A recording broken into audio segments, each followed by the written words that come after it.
Well, as we wrap up a big tech earnings week, it feels like all we've been hearing is the latest on AI investments, and companies are making big bets on the technology. But will it meet some of the lofty expectations?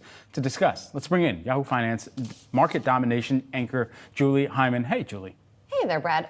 Basically, it has to. Yes. As I wrote in this morning's Morning Brief newsletter, when you look at the huge amounts that these companies are spending, basically these efforts have to succeed. It's almost, as my editor Ethan Wolf-Mann wrote, the AI spend is too big to fail. So much is riding on it. And just to put some numbers around it and what we've been hearing about this earnings season thus far, Meta raised its CapEx forecast for the year to $37 to $40 billion. Microsoft spent $19 billion last quarter. Amazon spent $30.5 billion in the first 6 months of the year. So just to give a few examples of those big spending numbers, Alphabet wasn't as clear about what it's spending and what it expects to get out of it. We've seen some of these companies get punished when it hasn't been as clear what the return on investment is going to be. Meta has been sort of the outlier in that because the perception has been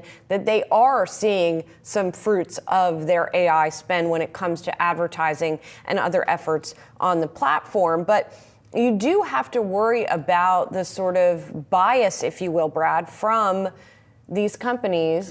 They'd say how much AI is transformational, and so they spend all this money on it.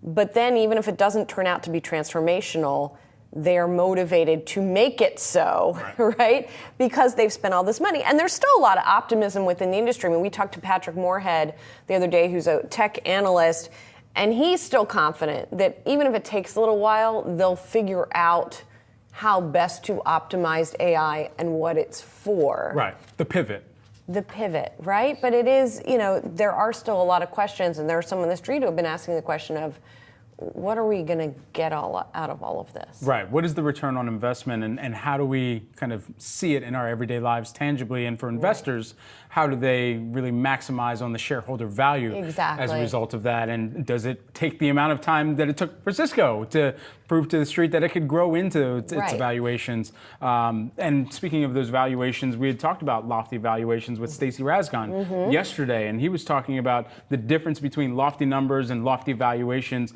Not all of these companies being, expensive, as he was looking at a company, a poster child, in NVIDIA, and saying it's actually quite a bit cheaper today than it was before the run started. But, it really comes back to, are the earnings actually achievable for what these companies are investing? Well, NVIDIA, when you look at where they are in the different parts of the stack, of the AI stack, if you will, NVIDIA is getting all that upfront investment.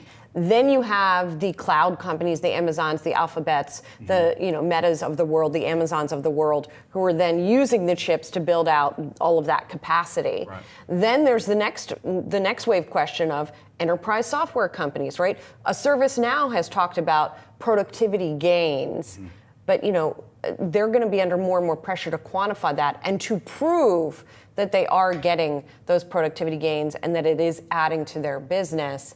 And if they're spending so much, there's going to be a real motivation to justify that spend. And I think investors and analysts need to take a real hard look at whether they're actually getting out of it what they say they are. Yeah, excellent context, excellent breakdown. Julie, thanks so much for joining us here on Wealth. Appreciate it.